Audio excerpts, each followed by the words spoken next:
गया है। हालांकि राशि के बारे में हम बाद में जानेंगे, लेकिन हम ये याद कर सकते हैं कि मेष इत्यादि मीन तक 12 राशि होती है, और इसलिए इन्होंने 12 भाव में डाल दी, क्योंकि भाव भी 12 होते हैं और राशियां भी 12 होती हैं। तो इस प्रकार हमें याद हो जाए, क्योंकि प्रत्येक हालांकि यहाँ तो राशियों को दर्शाया गया है, भावों के बारे में हम विस्तृत चर्चा करेंगे आगे।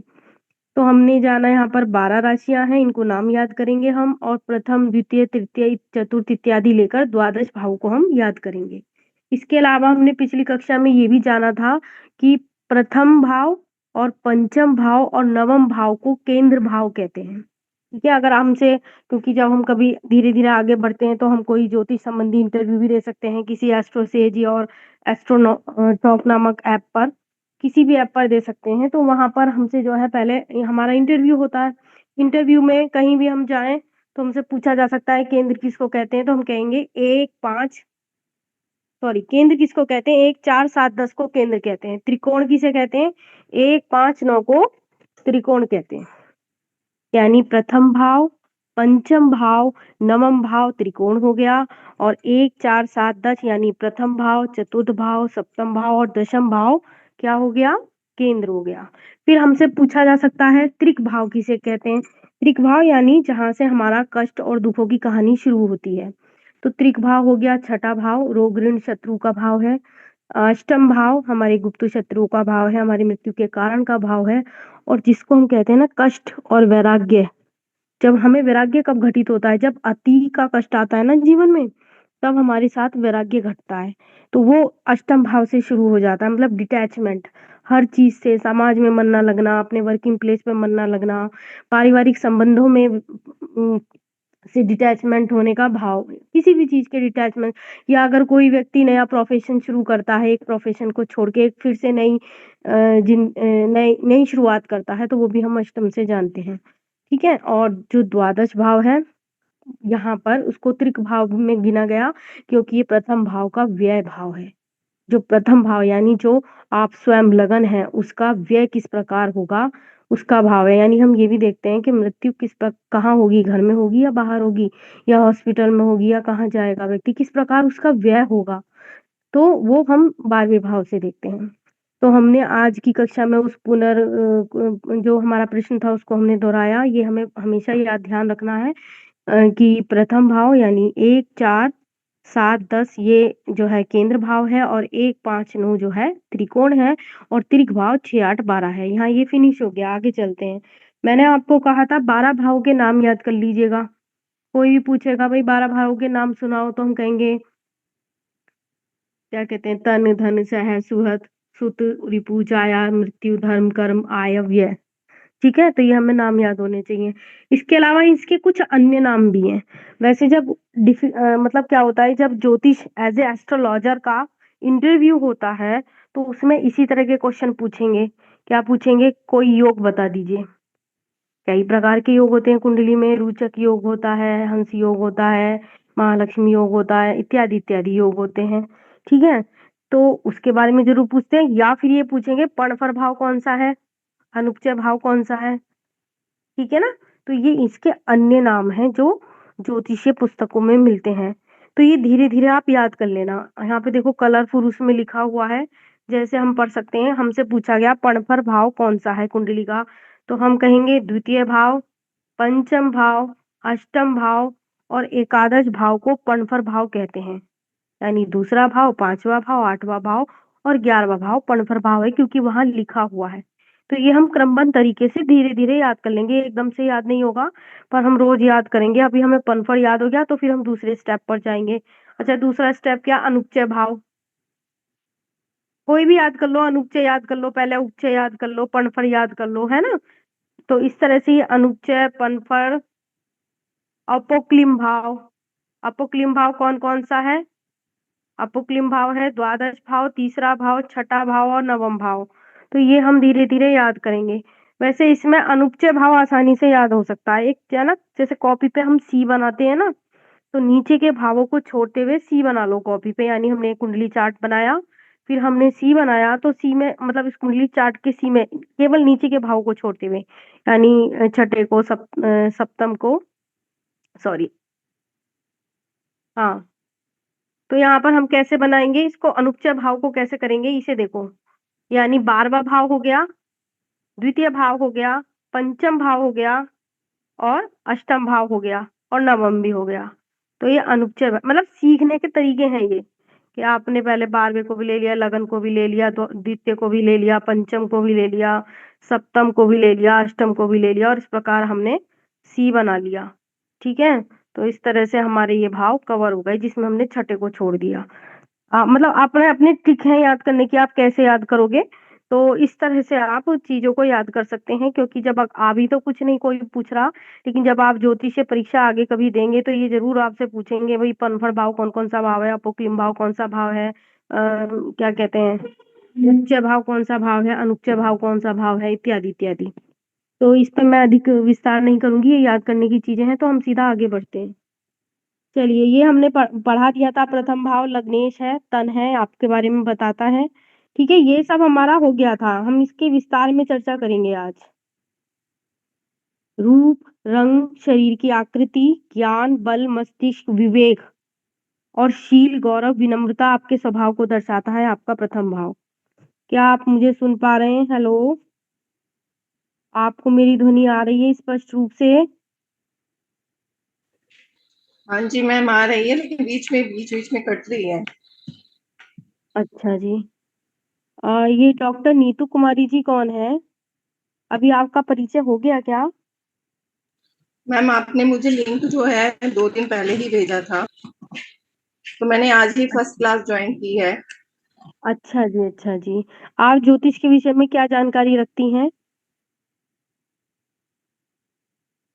ज्योतिष के विषय में ज्यादा तो नहीं पता है, बस ये पता है कि 12 भाव होते हैं, 12 राशियां होती हैं, उनके अपने अपने स्वामी होते हैं। इतना ही पता है, और ज्यादा नहीं पता है मैम। वैसे आप किस समूह से जुड़े हैं मुझसे मैम, किस समूह से जुड़े हैं? आपका एस्ट्रोलॉजी वाला ग्रुप है ना? हाँ जी। उसी ग्रुप से अ- मैं जुड़ी हूँ आपसे। अच्छा जी, ठीक है जी। ओके, अब हम कंटिन्यू करते हैं। तो हमने देखा प्रथम भाव जो है हमारे रूप, रंग, आकृति को दर्शाता है, हमारी विनम्रता को एक्सक्यूज दर्शाता मी है। मैम, हाँ जी, बोलिए। मुझे पूछनी थी, जैसे मेरी लास्ट क्लास कुछ मिस हुई है, आपको पता ही होगा, जी। तो उसको कवर करने के लिए मुझे क्या करना होगा? मतलब मैं क्या सपोज करूं कि आपकी तरफ से आ, मुझे कुछ मिल आप जो है जाएगा ना, अभी मैं क्या? पढ़ा लूँ ना, फिर उसके बाद आप मुझे कॉल कर लीजिएगा। ठीक है, अभी पढ़ा लेते हैं, है ना, अच्छा फिर ठीक कॉल है, कर ओके। लीजिएगा। ठीक ओके। है ना। ओके। हाँ, ठीक है, प्रथम भाव ठीक। हमारे पूर्व ओके जन्म थैंक। को भी मतलब पूर्व हम किस प्रकार की आत्मा थे उसको दर्शाता है, हमारे गुणों को दर्शाता है, तो यहाँ ये स्पष्ट हो गया। आगे चलते हैं, द्वितीय भाव कुटुंब का है, धन का है, संपत्ति का है, वाणी का भाव है। हम कैसा बोलते हैं, हमारी वाणी कैसी है। अगर यहाँ पर बुध अच्छा बैठा होता है ना, तो कहते हैं व्यक्ति वाणी से कमाता है, यानी बोल करके कमाता है, स्किल है उसके पास, बोलने की कला है। वो एक अच्छा काउंसलर हो सकता है, अच्छा टीचर हो सकता है, या किसी भी प्रकार उसका बोलने का काम है जिससे वो अर्निंग करता है। ठीक है, उसके बाद ये दान का भी इसमें दाएं नेत्र का भी भाग है, दक्षिण नेत्र मतलब सीधे आंख। लगन को समझ लीजिए, जैसे हम क्लॉक को देखते हैं ना, लगन यानी ये आपका मुखमंडल है। तो हमारा सीधा नेत्र कौन सा हो गया, ये द्वितीय भाव हो गया, हमारा उल्टा नेत्र कौन सा हो गया, द्वादश भाव हो गया। ठीक है, तो अभी हम अंगों के बारे में भी जानेंगे। तृतीय भाव हमारे छोटे भाई बहन का है, स्वयं का है, पराक्रम का है, धर्म का है, माता की मृत्यु का, किस प्रकार माता की मृत्यु होगी, गुप्त शत्रु का है। अच्छा, गुप्त शत्रु हम यहाँ से भी देखते हैं। अगर कोई व्यक्ति किसी ऋण के द्वारा या किसी जालसाजी में फंसता है या किसी धोखेबाजी में फंसता है, तो वो हम तृतीय भाव से देखते हैं। यानी छठे का भी रोल होता है। मैंने उस दिन बताया था ना कि जब मारकेश की प्रबल दशा आती है और उसके अंदर जो प्रत्यंतर चलता है, तो उसमें तृतीय भाव का भी रोल होता है। ये दूसरे त्रिक मतलब दूसरे प्रकार के त्रिक भाव के समान ही है। यहाँ पर ये दे दिया इन्होंने, शत्रु, गुप्त शत्रु। ठीक है, गले का भी भाव है, अगर किसी को नाक कान की बीमारी है तो इसका मतलब यहाँ तृतीय भाव में कोई ऐसा बुध खराब है या कोई ऐसा ग्रह बैठा हुआ है, कुछ अशुभ ग्रह वो है जिससे पता चल जाता है कि व्यक्ति को नाक कान गले संबंधी कोई प्रॉब्लम है। ठीक है, उसके बाद चतुर्थ भाव आपके सुख का है, माता का है, अचल अचल संपत्ति, भूमि का, भवन का, वाहन का, गड़े हुए धन का। ठीक है, जो एक तरह की इस तरह की संपत्ति है जो कि एक गड़े हुआ धन जैसे कह दिया, ठीक है। छाती का ऊपरी भाव यानी स्तन है, ये आपका सीधा स्तन है, मतलब जहाँ से माता दुग्धपान कराती है बच्चे को। हृदय का है ऊपरी भाग। उसके बाद पंचम भाव आपकी संतान का है, पुत्र का है, पुत्र को भी हम यहीं से देखते हैं। बुद्धि है, विद्या है, यश है, आपकी कीर्ति है। आप आपके कर्म से कितनी आपको कीर्ति मिलेगी यहाँ से भी हमें पता चलता है। धर्म का भी है ये भाव, ठीक है। मंगल कार्य ननिहाल, नानी का घर। हृदय रोग, छाती निचले भाग से संबंधित रोग, ठीक है। छाती के निचले भाग से संबंधित रोग। तो वैसे तो मैंने जो है वो क्या कहते हैं चार्ट अलग अलग है मेरे पास, जिसमें हम संबंधियों के बारे में जानेंगे, जिसमें हम भावों के बारे में जानेंगे। और अभी आपने पूर्व में भी देखा, मैंने अलग अलग आपको चार्ट के द्वारा द्वादश भावों की व्याख्या की, उनके नामों की व्याख्या की। यहाँ पर हम अभी इस तरह के मेरे पास बहुत सारे चार्ट है, क्योंकि एक भाव अपने आप में एक बहुत महत्व रखता है, ब्रॉड है बहुत ज्यादा।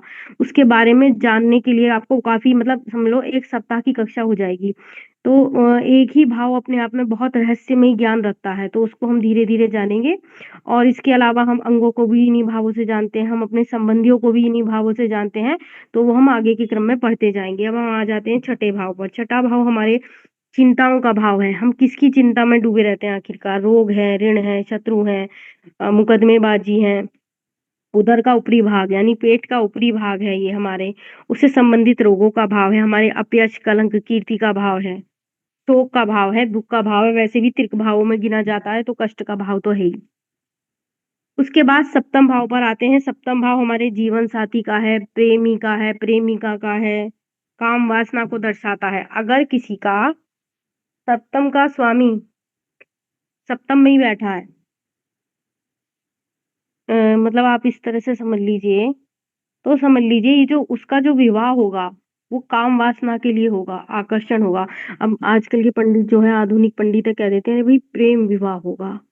लेकिन प्रेम विवाह का भी तो कोई रीजन होगा। मतलब प्रेम विवाह से मतलब आजकल का जो प्रेम विवाह है ना, वो केवल आकर्षण के प्रति है।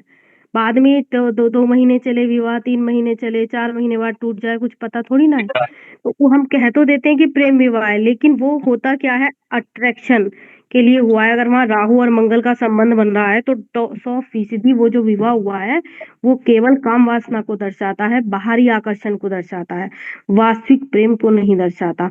वास्तविक प्रेम के लिए हम देखेंगे कि अगर मंगल किसी का पंचम और नवम में जाके बैठा है, तो ये व्यक्ति संबंधों को निभाएगा। क्या आप मुझे सुन पा रहे हैं? आपको समझ में आ रहा है? किसी की भी कुंडली आप उठा के देख लेना। फॉर एग्जाम्पल आपके सामने पति की कुंडली है, पत्नी की कुंडली है। अब आप देख लेना मंगल उसका कहाँ बैठा है। अगर उसका मंगल पहले भाव में, पंचम भाव में, नवम भाव में बैठा है, तो वह व्यक्ति 100% संबंध को निभा रहा है, यानी जो विवाह है उसी के लिए चल रहा है, उसी की वजह से चल रहा है, वो निभा रहा है, इसलिए वो चल रहा है। ठीक है, आगे बढ़ते हैं। मैम एक क्वेश्चन है। हाँ जी मैम, पूछिए। जैसे आप मंगल पहले में हो या पांचवें में हो या नवे में हो, आपने बताया। जी जी जी। इसका विपरीत अगर किसी भी हाउस में हो और पांचवी राशि में हो या पहली राशि में हो, उसका भी इम्पैक्ट वैसे ही पड़ेगा कि उसको हम कंसिडर नहीं करेंगे, भाव को कंसिडर करेंगे? नहीं नहीं, उसमें हम दृष्टि संबंध को देखेंगे, युति संबंध को देखेंगे, दूसरे की भी पत्रिका देखेंगे, बहुत सारी चीजें हैं। लेकिन ये एक एक छोटे छोटे सूत्र हैं, छोटे, हाँ छोटे जो, छोटे। हाँ हाँ। हाँ, जो अगर हमें भाई जरूर, आप जिसको डीप नॉलेज सपोज है वो तो हर जैसे, तरह से देखेगा, वो तो हर हाँ जैसे तरह से पांच, देखेगा, हर पक्ष से देखेगा। लेकिन हाँ अगर जी, 5वें में मंगल है, 9वें में मंगल है, तो समझ लो ये व्यक्ति कहीं ना कहीं संबंधों को सभी संबंधों को, केवल पति पत्नी वाले संबंधों को नहीं, हर प्रकार के हम्म, संबंधों को निभाएगा। और मंगल तो अच्छा, वैसे भी जहां बैठा है ना मंगल, मानो मंगल हम्म, पंचम भाव में बैठा है, ठीक है। तो जहां मंगल का मतलब आप जानते होंगे रक्त से संबंधित है। तो हम्म, यानी जो मंगल है, वो आपके, अगर वो मंगल जहां बैठा, उस संबंधी से हमारा पूर्व जन्म का भी रिश्ता है, उस संबंधी से हमारा पूर्व जन्म का भी रिश्ता जुड़ा हुआ है। अगर वो संतान भाव में बैठा है, तो पूर्व जन्म में भी इससे हमारा रिश्ता था। अगर वो पति भाव में बैठा है तो इससे पूर्व जन्म का रिश्ते, वो हमारे रक्त संबंध को तो दर्शाता ही है, लेकिन हमारे पूर्व जन्म के रिश्ते को भी दर्शाता है, वो चाहे शुभ अवस्था में हो अथवा अशुभ अवस्था में, उससे मैम हमारा कार्मिक 8वें और अकाउंट है। 12वें में बैठा हो तो, 8वें 12वें में बैठा हो तो? मैम देखो, हर भाव के अलग अलग फल हैं, जब हम आगे चर्चा करते जाएंगे तो उसकी विस्तृत व्याख्या करेंगे, ठीक है ना। तो अब यहाँ हाँ पर जी। तो फिर बहुत सारी चीजें समझनी होंगी हमें। तो अभी तो हम इसी क्रम में आगे बढ़ते हैं, आप आगे चल के जब उस क्रम पर आएगा तब आप अपने प्रश्न उस क्रम पर कीजिएगा, जहाँ जिसका प्रश्न है ना उस क्रम पर वो प्रश्न कीजिएगा। धन्यवाद। चलिए, क्योंकि हर भाव में ऐसे केवल भाव में बैठने मात्र से नहीं होता, उस पर दृष्टि संबंध किसकी है, वो क्या कहते हैं, उसमें किस ग्रह की युति बनी हुई है, क्या कितना उसका बल है, उस लगन के लिए वो मार्केश तो नहीं, वो उस लगन के लिए वो लाभकारी है कि नहीं है, उसकी मैत्री संबंध कैसा है, बहुत सारी चीजें, वो किस नक्षत्र पर बैठा हुआ है। एक बार में फल कथन नहीं होता है, हम फल कथन के लिए लगन को देखते हैं, हम चलित को देखते हैं, हम फिर नवमांश को देखते हैं, फिर हम अष्टक वर्ग को देखते हैं, उससे भी और गहरे जाएं षोडश वर्ग कुंडली को देखते हैं, उससे भी और गहरे जाएं, बहुत सारी चीजें हैं देखने के लिए। लेकिन हाँ, मैंने हमेशा कहा है और मैं आज भी कहती हूँ, जैसे हमारे को बीएड में पढ़ाया जाता है कि शिक्षक जन्मजात होता है, टीचिंग करना इतना आसानी प्रोफेशन नहीं है, टीचिंग भी वही करेगा जिसे पैशन होता है, मतलब वो पढ़ा देगा, कम किताबें पढ़ पढ़ के लोग पढ़ा देते हैं, अगर उसको पैशन है, पढ़ा लिखा आदमी नहीं पढ़ा पाता कई बार। तो ऐसे ही मेरे हिसाब से तो ज्योतिष भी जन्मजात होता है, यानी ज्योतिष आप एक अच्छी किताब पढ़ के ही नहीं बन सकते, केवल किताब पढ़नी चाहिए, गुरु की भी कृपा दृष्टि होनी चाहिए, इष्ट की भी कृपा दृष्टि होनी चाहिए, लेकिन ज्योतिष अपने आप में एक तृतीय नेत्र है, दृष्टि है, अगर आपके पास दृष्टि है तो आप लगन से देखकर बहुत कुछ बता सकते हैं, और आपके पास दृष्टि नहीं है, आप समझ रहे होंगे मेरी बात, तो आप किताबें कितनी भी पढ़ लें, कितनी भी डिग्रियां ले लें, और आप जो है ना प्रिडिक्ट ऐसी ऐसी कुंडलियां आपके सामने आएंगी, आप प्रिडिक्शन नहीं कर पाएंगे। अब जैसे आप प्रश्न तो करते जा रहे हैं, लेकिन हर कुंडली पे हर जो है अलग सूत्र लागू होता है, अलग सूत्र लागू होता है, क्योंकि हर लगन के हिसाब से कोई ग्रह शुभ कोई ग्रह अशुभ हो सकता है, हर लगन के हिसाब से मैत्री संबंध बदल जाएगा, युति संबंध बदल जाएगा, ग्रह अंतर दशाओं का भी अंतर आ जाएगा। अब कहते हैं, किसी से भी पूछ लो भाई, केतु की दशा जो है बड़े झटके देती है, लेकिन अगर आपका जन्म गुरु की दशा में हुआ है, मतलब आपका जन्म जब हुआ हो उस समय गुरु की दशा चल रही हो, तो उससे पूछना केतु से क्या कुछ नहीं दे सकता, चाहे बेशक वो अष्टम में बैठा हो, लेकिन केतु की दशा उसके लिए बड़ी कल्याणकारी और मंगलमयी रहेगी। तो ये छोटे छोटे सूत्र हैं, हम धीरे धीरे समझते जाएंगे, और कुछ सूत्रों को हम बाकायदा याद कर लेंगे, तो हम लगन भाव को देखकर, और थोड़ा हमें मेडिटेशन तो देखिए करना होगा, मेडिटेशन के बिना तो हमारी वो तृतीय नेत्र ना तो जागृत हो पाएगा और ना हम सही प्रिडिक्शन कर पाएंगे। तो ये साधना का विषय है, अभी हम बेसिक पर हैं, तो हम 6 महीने इस अंतराल से निकल लेते हैं, उसके बाद अगर आप मुझे पकड़ लीजिएगा अगर आपको कुछ ना समझ में आए तो, लेकिन बड़ा धैर्य रखना पड़ेगा। और एक चीज मैं और कहना चाहूंगी, होता क्या है, हम लोग यूट्यूब से और इधर से उधर से पढ़ लेते हैं, तो हम कंफ्यूजन की स्थिति पैदा हो जाती है। आपको क्या करना है, आप यूट्यूब से सुनिए, कोई दिक्कत नहीं है, लेकिन जिस टॉपिक पर हम चल रहे हैं उसी टॉपिक से धीरे धीरे आगे बढ़िए। अगर आप उससे आगे बढ़े, इधर का देखा उधर का देखा, तो क्या होगा, आपके साथ एक कंफ्यूजन की स्थिति पैदा हो जाएगी। और वो मैं इसलिए बता रही हूँ क्योंकि कई बार हम पढ़ते हैं बुध भैया, बुध से बड़ा साथी कोई नहीं, लेकिन अगर वो मार्केश है तो बुध से बड़ा कष्टकारी कोई नहीं। क्यों? क्योंकि बुध तो जालसाजी में, मीठे संबंधों में फंसाता है, और फिर लोगों को अचानक से धोखा देके मारता है। तो अब ये बहुत बड़े बड़े रहस्य हैं, तो हम धीरे धीरे जानेंगे, है ना। तो हम आगे बढ़ें जी। हेलो, क्या आप मुझे सुन पा रहे हैं? मैं आगे बढ़ सकती हूँ? हाँ जी, हाँ जी, हाँ जी। ठीक है ना। धीरे धीरे आपको, आप आज मुझसे पूछ रहे हैं, लेकिन आपको प्रश्नों के उत्तर स्वयं मिलेंगे, जिस दिन स्वयं मिलने लगेंगे तो आप समझ लीजिएगा आपको ज्योतिष का ज्ञान हो गया, आपको प्रश्न पूछने की आवश्यकता ही नहीं पड़ेगी। और जब तक प्रश्न आप नित्य ही पूछेंगे, जब तक आपको ज्ञान नहीं है, प्रश्न आप जब तक ही करेंगे नहीं, उसके बाद तो आप खुद ही प्रश्न नहीं पूछेंगे, आपको उत्तर मिलने लगेंगे। तो उस दिन आप जान लीजिएगा आपको ज्योतिष का ज्ञान हो गया, आपका तृतीय नेत्र जागृत हो गया। चलिए आगे चलते हैं। सप्तम भाव हमने पढ़ा जीवन साथी का है, काम वासना का है, विवाह का है, दैनिक व्यवसाय का भी है। मतलब दैनिक व्यवसाय से मतलब जो हमारे बिजनेस वगैरह होते हैं पार्टनरशिप के। मृत्यु का है, मैंने उस दिन बताया था, द्वितीय भाव प्रबल मार्केश और सप्तम भाव मार्केश। यानी अगर द्वितीय में सप्तम का अंतर चल रहा हो तो व्यक्ति मारकेश के समान कष्ट को भोगता है। वैसे तो जो है ज्योतिष शास्त्र में ये वर्जित है किसी के मारने के बारे में बताना, लेकिन अगर किसी का हम देखते हैं कि कम मृत्यु होगी, खासकर बीमार लोगों के बारे में या कुछ ऐसा, तो वो द्वितीय और सप्तम की दशा अंतर्दशाएं देखेगा या उससे संबंधित चीजों को देखेगा, या ज्यादा वो तृतीय और द्वादश को या अष्टम को देखेगा।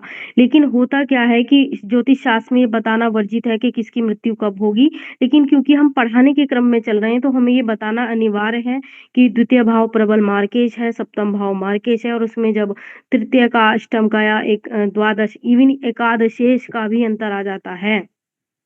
हालांकि है तो लाभ भाव, लेकिन लाभ भाव का स्वामी जाके उसमें बैठ गया छठे में, तो वहां भी हानि करेगा। या बहुत सारी चीजें, मानो आपका वृषभ लगन है, वृषभ लगन के लिए जो गुरु है, गुरु जो है वो शत्रु का काम करेगा। क्यों? क्योंकि वो घातक है उसके लिए, तो वो भी मार के इसकी दशा अंतरदशा प्रत्यंतर में आ जाए, कहीं गुरु का मतलब बुध का भी बन गया, मंगल का भी बन गया, उधर गुरु का भी बन गया, उधर तृतीयेश का भी संबंध बन गया, तो लगभग मार्केश की परिस्थिति घटित होने की पूरी संभावना है। तो क्योंकि हम अध्ययनरत हैं और हम अध्ययन के क्रम में चल रहे हैं, तो हम ये बताते चलेंगे कि सप्तम भाव भी मार्केश है। आगे चलते हैं अष्टम भाव की तरफ। अष्टम भाव में हमने जाना आयु का, व्यक्ति की आयु कितनी है, वो कि उसकी मृत्यु का क्या कारण होगा, उसका जीवन कितना है, उसको धन का कितना लाभ होने वाला है। ठीक है, वैसे तो धन का भाव द्वितीय भाव होता है, लेकिन वो धन टिकेगा कितना, रहेगा कितना, वो बचा पाएगा उसको ही नहीं, या वो किस प्रकार से मतलब जो है वो धन को मतलब कहने का ये है कि धन से लाभ क्या होने वाला है, उसका भाव है। उसके बाद विदेश यात्रा को भी दर्शाता है, जैसे आध्यात्मिक यात्राएं बहुत करते हैं जब अष्टम की दशा आती है। लोग जो है ना, जो भी लोग जो है टेम्पल पर जा रहे हैं, कहीं भी धार्मिक क्षेत्र पर जा रहे हैं, तो समझ लो अष्टम की कोई दशा चल रही है, तो वो व्यक्ति धार्मिक यात्राओं की ओर अग्रसर है, जैसे चारों धाम की यात्राएं इत्यादि। आकस्मिक परिवर्तन का है, जैसे किसी ने एक प्रोफेशन छोड़ दिया, दूसरा शुरू कर दिया, आकस्मिक परिवर्तन, या मकान बेच दिया, कहीं और मकान बना लिया, या और कोई जीवन में बहुत बड़ी घटना घट गई, तो वो आकस्मिक परिवर्तन को दिखाता है। दुर्घटना को भी दिखाता है। कोई भाई जब अष्टम की दशा चलती है, ऐसा तो हो ही नहीं सकता कि कोई ना कोई दुर्घटना चलती है, मतलब जब तक वो जिसका जितना टाइम पीरियड है उस अष्टम की दशा का, कुछ ना कुछ चलता ही रहता है। मानो बुखार हुआ, बुखार ठीक हो गया, फिर खांसी हो गई, खांसी ठीक हो गई, फिर कुछ और हो गया, मतलब कुछ चलता ही रहेगा थोड़े थोड़े टाइम पीरियड में। और यहाँ अगर कोई कोई दुष्ट ग्रह बैठ गए, शनि राहु केतु, मतलब शनि को तो शनि क्या करता है, अगर यहाँ शनि बैठता है तो वो वैसे तो जीवन दे देता है, लेकिन वो जीवन के लिए संघर्ष देता है। वो व्यक्ति, लोग उसके लिए प्रार्थना कर रहे हैं कि भैया इसकी तो बहुत जो है चला जाए, इसना तो टाइम पूरा हो गया, इसके कर्तव्य पूरे हो गए, लेकिन उसके प्राण नहीं छूट रहे। तो वो शनि ने जीवन तो दे दिया, पर वह जीवन कैसा? तो यहाँ पर शनि तो इस प्रकार का कष्ट देता है। अगर अशुभ अवस्था में बैठ जाए या शुभ अवस्था में भी हो तो प्रभाव लगभग समान ही रहेगा। लेकिन क्या है कि राहु जो केतु है वो दुर्घटना करा देते हैं, मंगल दुर्घटना करा देता है, या अन्य अन्य ग्रहों के अन्य अन्य प्रभाव है। आगे बढ़ते हैं। असाध्य रोगों का भी भाव है ये, जो बड़े बड़े घातक रोग होते हैं वो यहाँ से देखे जाते हैं। उदर के निचले भाव का, यानी पेट के निचले भाव का, गुप्तांगों का भाव है ये। आगे चलते हैं, हम नवम भाव की चर्चा कर लेते हैं। नवम भाव हमारे भाग्य को दर्शाता है। भाग्य किससे बनता है? हमारे धर्म से, जो हमने अच्छे अच्छे कार्य किए, वो धर्म बल जो हमारे पूर्व जन्म का संचित है, वो उसको हम भाग्य कहते हैं। जो हमने पूर्व जन्म के कर्मों से संचित धर्म बल किया है, या तो हम क्रियमाण कर दशम भाव से देखते हैं, तो हम क्रियमाण कर्म अपने इतने बढ़ा दें कि हमारा धर्म बल का जो अकाउंट है वो सेफ रहे। ठीक है ना, जैसे होता है ना कि हम अपने बैंकिंग अकाउंट को जो हमारा सेविंग अकाउंट है उसको हम सेव रखना चाहते हैं, तो हम कुछ और वर्क करने लगते हैं, हम जॉब करने लगते हैं कि भाई चलो हमारा जो सेव मनी है ना वो सेव ही रहे, और जो हम घर का खर्चा है वो जॉब से चलाएं। ठीक है, तो जो हमारा सेविंग अकाउंट है, जो हमारे धर्म का बल है, वो हमें अपने क्रियमाण कर्मों से बढ़ाना होता है, या हमारे पूर्व जन्म के संचित कर्मों से हमारा धर्म बनता है, और वो 20 मीटर की दूरी तक सुरक्षा कवच बनकर हमारी रक्षा करता है। आपने देखा होगा कोई व्यक्ति दुर्घटना में बच गया, अचानक एक्सीडेंट हुआ, उसको हॉस्पिटलाइज कर दिया, वहां उसको ब्लड ब्लड चढ़ा दिया, बचा लिया, समझ लो उस पर दैवीय कृपा है। कहीं ना कहीं उसका नवम भाव कार्य कर रहा है, जो उसको दैवीय कृपा मिल गई, या उसका धर्म बल बचा हुआ है कि उसको बचा लिया गया। नहीं, ऐसा ऐसा होता है, छोटी छोटी दुर्घटनाओं में लोग मर जाते हैं, कोई हेल्प ही नहीं करता। ठीक है, आगे बढ़ते हैं। तीर्थ यात्रा का भी भाव है, हमारी धार्मिक यात्राओं को यहाँ से भी देखा जाता है। ठीक है। धार्मिक कोई अगर व्यक्ति प्याऊ बनवा रहा है, धर्मशाला बनवा रहा है, कोई किसी विशेष कार्य सिद्धि हेतु धार्मिक यात्रा कर रहा है, तो वो हम यहाँ से देखेंगे। यश का भी आपके भाव है, आपको कितनी यश कीर्ति मिलेगी यहाँ से भी हम देखते हैं। ठीक है। साला साली का भाव है, संन्यास का भाव है, यानी कोई व्यक्ति अगर संन्यास ले रहा है तो वो भी हम यहाँ से देखेंगे। संन्यस्त जीवन का भाव। स्वप्न का भाव है। वैसे स्वप्न के लिए हम जो है ना क्या कहते हैं, जो वैसे तो हम आगे की चर्चा करेंगे। देखिए, चौथा भाव जो है हमारा घर है, ठीक है। और जो क्या कहते हैं, सॉरी, चौथा भाव हमारा घर है, और जो अष्टम भाव है वो हमारा मतलब वो शौचालय है। आपने देखा भी होगा, गुप्तांगों का भाव है। और जो द्वादश भाव है वो हमारा शयन कक्ष है, यानी हमें हमें शैया सुख मिलेगा कि नहीं शादी के बाद, मतलब जो पति सुख शैया सुख हो गया, या हमारे सोने का भाव नींद का भाव है, या हमारे हम ये कह सकते हैं किस प्रकार के हमें स्वप्न आते हैं, उसका भाव है द्वादश भाव, 12वां भाव। ठीक है। तो मैंने अभी आपको बताया जो चतुर्भाव है वो मेरा घर है, अष्टम भाव शौचालय है, ठीक है। और जो 12वां भाव है वो हमारे निंद्रा सुख का भाव है, हमारी शैया सुख का भाव है, हमारे जो है क्या कहते हैं, हम हमें किस प्रकार के सपने आते हैं उसका भाव है। अब यहाँ पर जैसे इन्होंने बताया स्वप्न का भाव, नवे से भी हम देख लेते हैं स्वप्न का भाव, के स्वप्न कैसे हमको मतलब दिखते हैं। हम मतलब जैसे मैं अपना बताऊं तो मुझे पूर्वज बहुत दिखते हैं सपने में, यानी हमारे अगर एंसेस्टर दिख रहे हैं तो, यानी अब आपने देखा होगा बहुत लोगों को दिखते हैं, उनके गुजरे हुए लोग दिखते हैं, तो वो इस यानी स्वप्न का भी भाव है। यहाँ पे स्वप्न से हमें पता चलता है कि हमारे पूर्वज जो है हमारे सपने में आ रहे हैं और वो हमें कुछ दिशा निर्देश करते हैं। ठीक है। शिक्षा का भी भाव है, हमारी जो है उच्च शिक्षा कह दो, धार्मिक शिक्षा कह दो, या बहुत आगे की शिक्षा जो हम आफ्टर, देखिए हमारा जो पंचम भाव है वो हमारी शिक्षा को दर्शाता है, अष्टम भाव हमारे रिसर्च को दर्शाता है, ठीक है। और दशम भाव उसके आगे की जीवन की जो शिक्षा है उसको दर्शाता है। हम धार्मिक शिक्षा लेंगे, हम किस प्रकार की शिक्षा लेंगे आखिरकार, ठीक है। गुरु का भी है, हमारे आचार्यों का भी है, हमारे एंसेस्टर्स का है। अब हम आगे चलते हैं दशम भाव पर। अच्छा देखिएगा, वैसे मैं अभी एक्सप्लेन कर रही हूँ लेकिन इसमें एक्सप्लेन करने के लिए बहुत कुछ है। जैसे कि यहाँ पर हमने देखा ये हमारे अंगों का भाव हो गया, हमारे बहुत सारी चीजें, हमारे रिश्तेदारों का भाव। तो अभी हम धीरे धीरे इसकी चर्चा आगे करेंगे, मतलब मुझे लगता है इसमें हमारे 2-3 दिन लग जाएंगे। अगर मैं मंडे को फ्री होंगी तो मैं क्लास लूंगी, नहीं तो कल तो मैं कोशिश करूंगी मैं क्लास लूं, और कल नहीं ले पाई तो मंडे को लूंगी, ठीक है। जब तक हमारे द्वादश भाव कंप्लीट नहीं हो जाते हम आगे नहीं बढ़ सकते, क्योंकि हमें आगे जो है ना बहुत सारी चीजें पढ़नी है, कारक तत्व भी पढ़ना है कि किस भाव से मानो बृहस्पति की दशा चल रही है, तो बृहस्पति किन किन भावों का कारक है। कारक से मतलब काम करता है, ठीक है ना। जैसे एक स्कूल में टीचर होता है तो एक कोऑर्डिनेटर होता है, प्रिंसिपल होता है, एक सब्जेक्ट टीचर होता है, तो इस तरह से सबके काम बटे हुए हैं। तो ऐसे ही कौन से भाव का कारक कौन सा ग्रह है, मानो बृहस्पति की दशा चल रही है तो बृहस्पति जिन जिन भावों का कारक है वो काम आपके जीवन में होंगे। जैसे कि बृहस्पति किसका कारक है, ज्ञान का कारक है, नैसर्गिक गुण है बृहस्पति का ज्ञान देना।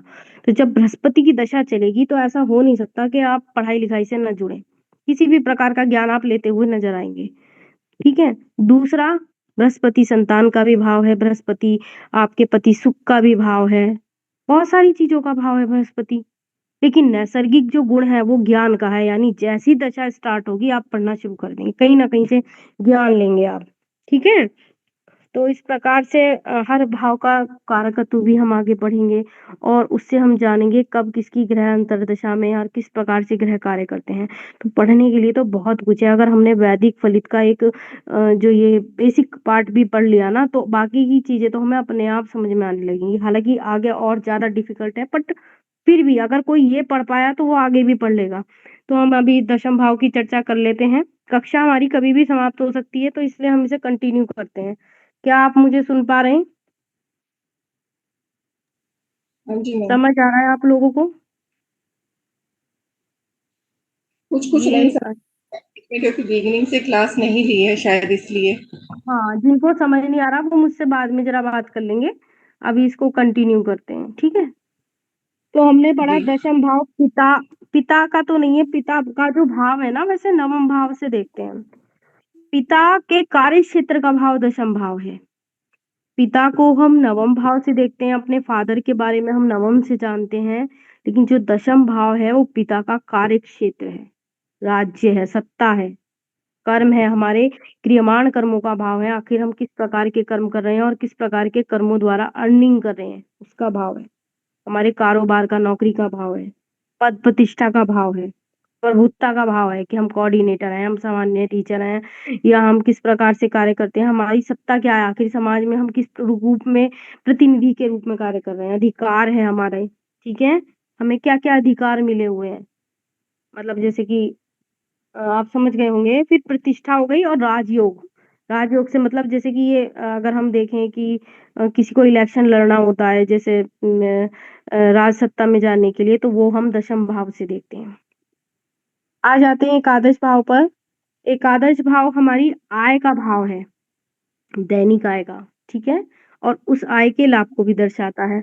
यानी जो हमारा ये धन है द्वितीय भाव, इसका लाभ हमें देखना है तो हमें एकादश भाव से देखना पड़ेगा, ठीक है। क्यों? क्योंकि अगर एकादश का स्वामी द्वितीय भाव में और द्वितीय का स्वामी एकादश में बैठ जाता है तो ये बड़ा अच्छा संयोग माना जाता है कि धन भी है और लाभ भी है, ठीक है, धन भी है और लाभ भी है, यानी इस व्यक्ति को प्राप्त हुए धन का लाभ भी होने वाला। कई बार होता है धन कमाया तो पर कहीं और निकल गया, कि इधर आया उधर निकल गया, खर्चा हो गया और जो है वो सेव नहीं कर पाया या लाभ नहीं हो पाया उतना, ठीक है। तो वो हम लाभ को यहाँ से देखते हैं, किसी भी प्रकार के लाभ को वैसे भी हम यहाँ से देखते हैं, लेकिन ये हमारी महत्वाकांक्षा का भी भाव है। हमारे जीवन की प्रॉब्लम में से यहाँ से भी शुरू होती है। क्यों? क्योंकि इच्छाएं हमें कष्ट देती हैं, इच्छा के लिए हम संघर्ष करते हैं, इच्छा के लिए हम कर्म करते हैं, और कई बार उस कर्मों के जाल में हम फंस भी जाते हैं। तो हमें ये देखना होता है कि उस इच्छा की जो कुंडली चार्ट के द्वारा हमें ये देखना होता है कि उस इच्छा की किस इच्छा की पूर्ति के लिए हम प्रयत्न करने जा रहे हैं, उसमें हम कितना सफल हो पाते हैं और हमें किस प्रकार प्रयास करना है, किस दिशा में प्रयास करना है। मानो जैसे यहाँ पर किसी का जो है स्वामी बृहस्पति है, वो जाके बैठ गया भाई लाभेश जाकर के छठे भाव में बैठ गया, तो लाभ होने ही नहीं देगा, क्योंकि लाभ का स्वामी 6, 8, 12 में जाके बैठा है, तो वो तो हानि करा देगा भाई। तो हमें ये चीज इस प्रकार से हमें एनालाइज करनी होती है। बहुत सारी चीजें हैं, अभी हम धीरे धीरे समझेंगे, ठीक है। तो उपलब्धि का भाव है, किसी भी प्रकार की उपलब्धि हो रही है, लाभ हो रहा है, वो हमें यहाँ से देखना होता है। मनोकामनाएं यानी हमारी महत्वाकांक्षाओं का भाव है, हम किस प्रकार की इच्छा करते हैं, कितना उसके लिए स्ट्रगल करते हैं। तो हमारा पराक्रम भाव तीसरे भाव से देखते हैं, और छठे भाव से हम उसके लिए जो है लड़ते हैं, संघर्ष करते हैं, और हमारी कामनाएं यहाँ से उन कामनाओं की पूर्ति भी होगी कि नहीं, वो हम 11वें भाव से देखते हैं। ज्येष्ठ भ्राता बड़े भाई का भाव है, बड़ी बहन का भाव है, पुत्र वधू का भाव है, दामाद का भी यही